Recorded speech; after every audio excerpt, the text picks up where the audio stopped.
Je suis Nathalie Cotte, je suis ingénieure de recherche au CNRS et je suis directrice de l'Observatoire des sciences de l'univers de Grenoble. J'ai fait une thèse en sismologie et à l'issue de laquelle j'ai été recrutée comme ingénieure de recherche à ISTER pour travailler sur des méthodes de géodésie spatiale, de façon à faire le lien entre les deux communautés, sismologiques et géodésiques. Donc mon travail consistait à développer sur site des systèmes d'observation in situ, donc des appareils, des antennes géodésiques, GPS, et puis derrière à gérer les données qui étaient acquises et à faire les calculs pour justement obtenir ces positionnements très précis qui nous permettent d'observer les déformations de surface de la Terre. À ISTER, j'ai été directrice adjointe de 2015 à 2020, à l'issue de quoi je cherchais un poste, un positionnement de management dans la recherche, et puis mon directeur de l'époque m'a dit mais pourquoi pas l'OSUG finalement, puisque le poste allait être vacant, le poste de direction.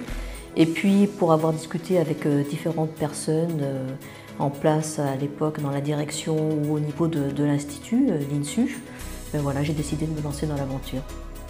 Alors l'OSUG est un observatoire des sciences de l'univers, il dépend directement de l'INSU, l'Institut national des sciences de l'univers, pour développer en local la stratégie d'observation de l'INSU. Et en tant que structure, on est rattaché à l'université. Donc on a un petit peu une configuration complexe où on est à la fois composante d'université, on est unité d'appui et de recherche, actuellement nous avons 36 ingénieurs, et on est aussi fédération de recherche sur tous les domaines allant de l'astrophysique à l'écologie.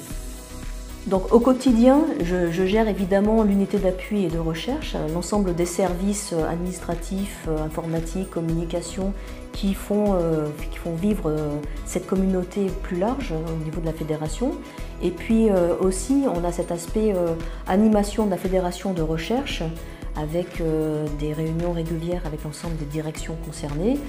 Et là, on a le projet scientifique LABEX qui finance ces recherches-là et qu'on gère collectivement et qui permet de favoriser les axes de recherche au niveau de l'OSUG et notamment des axes de recherche interdisciplinaires. Et ça, c'est un aspect vraiment très important. Alors, les prochaines étapes, nous, on gère beaucoup de services d'observation et ces projets-là, ces services sont intégrés dans ce qu'on appelle des infrastructures de recherche.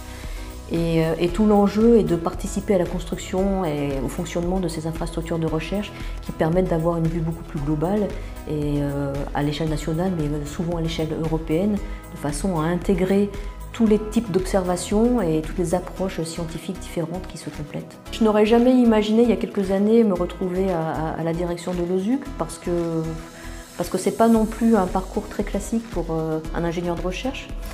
Mais finalement, j'ai été beaucoup aidée, soutenue par les collègues à tous les niveaux. Et ce que j'en retiens, c'est qu'il ne faut pas trop se faire de plan de carrière. Et puis, il faut prendre des choses comme elles arrivent et chercher à se faire plaisir. Et voilà, qu'est-ce qui donne du sens aussi à notre vie professionnelle. Qu'est-ce qu'on a envie de faire, qu'est-ce qui motive. Et puis, se laisser guider par les belles opportunités qui se présentent sans se faire des plans sur la comète. L'observation in situ, ça m'a beaucoup nourri. Et le fait d'avoir eu cette chance de pouvoir travailler sur l'ensemble de tous les continents en fait, de la Terre, ça c'est quand même quelque chose qui marque énormément.